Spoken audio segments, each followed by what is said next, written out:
Na ročnej skupštini Ruskej matky u Kuli hlavni temi boli analiza zvitoh z prešloho roku, jak i plani za 2017 rok. Predstavniki regionalnoho, horodskoho, mesnih odboroh, jak i forum mladih načišljeli aktivnosti, ktori vytvoreli, a predsjedatelj Ruskej matky podnjesol zvito roboti i rezultatoh.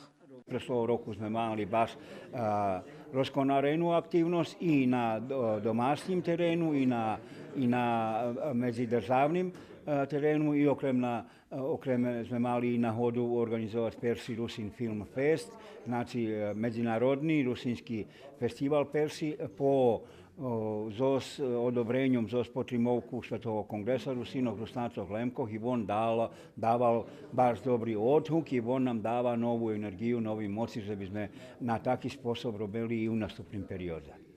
Ruska matka pririhtuje 5 projekti iz oblascoh kulturi i informovanja za pokrajinski republični konkursi. Okremnu uvahu naprijami na organizovanje festivalu kratkih scenskih formoh i međunarodnog Rusin Film Festu, jak i na odhod na 14. Švetovi kongres Rusinoh Rusnacov Lemkoh.